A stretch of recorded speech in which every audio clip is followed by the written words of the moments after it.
दोस्तों, अगर हम मोहम्मद रफ़ी साहब की बात करें तो वो बड़े ही प्रतिभाशाली इंसान तो थे ही थे, बहुत ही आला फ़नकार थे, बहुत ही आला दर्जे के इंसान थे। लेकिन इसके साथ ही साथ मैं आपको बताऊं कि रफ़ी साहब अपने मिजाज में बड़े ही ह्यूमरस भी थे और कभी-कभी बड़े ही नफीस अंदाज में शरारतें भी कर लिया करते थे।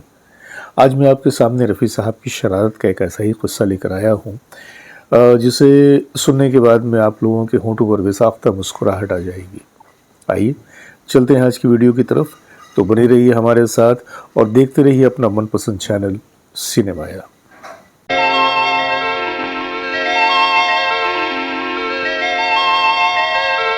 सभी देखने वालों की खिदमत में मैं जावेद नसीम अपना आदाब, सलाम, नमस्कार और सत श्री अकाल पेश करता हूँ।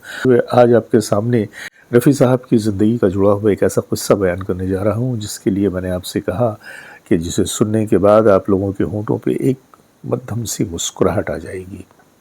ये क़िस्सा है रफ़ी साहब की एक शरारत का। एक बार ऐसा हुआ कि रफ़ी साहब अपने पूरे ट्रूप के साथ आसाम गए। प्रोग्राम जो होना था वो शहर से काफ़ी दूर अंदर की तरफ होना था, तो बाय कार वो लोग शहर से चले। रास्ते में एक जगह उन्हें रात के वक्त क़याम करना था। इंतज़ाम जो था वो वहाँ पे बंगले बने हुए थे और उन लोगों को उस बंगले में ही क़याम करना था। बंगले में दाखिल होने के बाद सबों ने अपने अपने पसंद की जगह तलाश कर ली और सेट हो गए। एक साहब जो थे वो बेचारे बच गए और ये जो साहब थे ये थे करीम साहब। करीम साहब एक इंतहाई आला दर्जे के तबला नवाज़ थे और फिल्म इंडस्ट्री में उन्हें बड़ी इज़्ज़त के साथ उनके काम को देखा जाता था।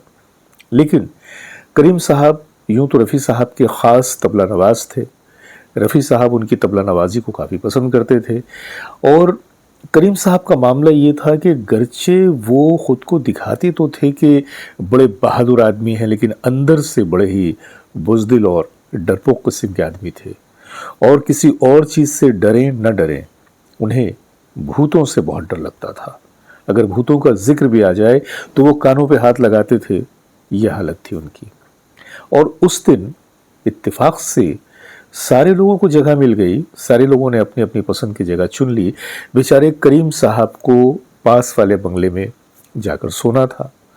अब करीम साहब जब जाने लगे तो अचानक वहाँ देखा उन्होंने कि वहाँ के बरामदे में एक सफ़ेद साड़ी पहने हुए कोई साया सा नज़र आया।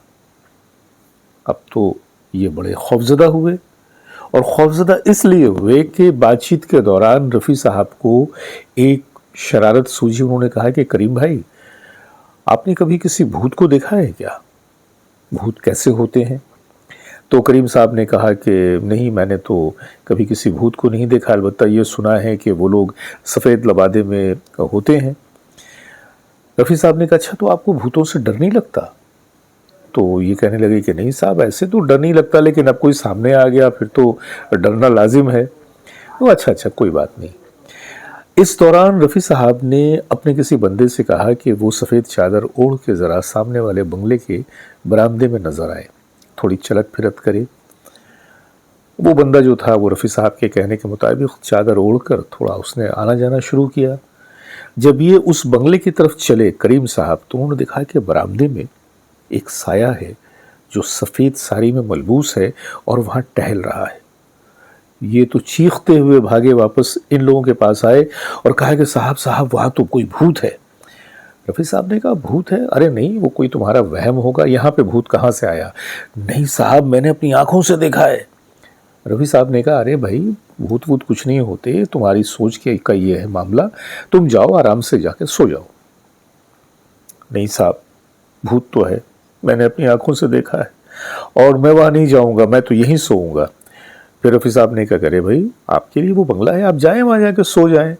लेकिन करीम साहब किसी भी तरह से जाने को तैयार नहीं हुए और लगे साहब को पकड़ के रोने कि मैं तो वहाँ नहीं जाऊँगा, मुझे तो आप यहीं पे जगह बना दीजिए।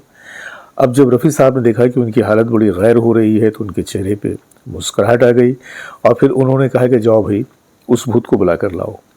और फिर एक आदमी गया, उस भूत को यानी उस आदमी को जिसे रफ़ी साहब ने कहा था चादर ओढ़ कर वो इस तरह से पोज करे कि जैसे कोई भूत टहल रहा हो बरामदे में, वो आया चादर उतार कर। इन्होंने कहा, लीजिए करीम भाई, आपके भूत आ गए। तब जाकर करीम साहब की जान में जान आई। लेकिन वो रात करीम साहब ने उस बंगले में नहीं गुजारी, बल्कि वो रात उन्होंने इन लोगों के साथ इसी बंगले में गुजारी। तो ये थी वो रफ़ी साहब की शरारत की छोटी सी कहानी, कि जिससे ये पता चलता है कि जब किसी टूर पे जाते थे, किसी प्रोग्राम में जाते थे, तो रफ़ी साहब अपने साजंदों के साथ, अपनी टीम के लोगों के साथ कितने न सिर्फ ये कि घुल मिल जाते थे, बल्कि हंसी मजाक भी कर लेते थे, शरारतें भी कर लेते थे, क्योंकि एक बहुत ही बेहतरीन इंसान होने के नाते गुरूर तो उनके अंदर था ही नहीं। और ऐसा कई बार हुआ कि जब वो अपने साजिंदों के लिए वही पसंद करते थे जो वो खुद अपने आप के लिए पसंद करते थे, खा वो रहना हो या खाना हो। ये थे हमारे रफ़ी साहब। उम्मीद है कि आज की यह छोटी सी कहानी आप लोगों को पसंद आई होगी।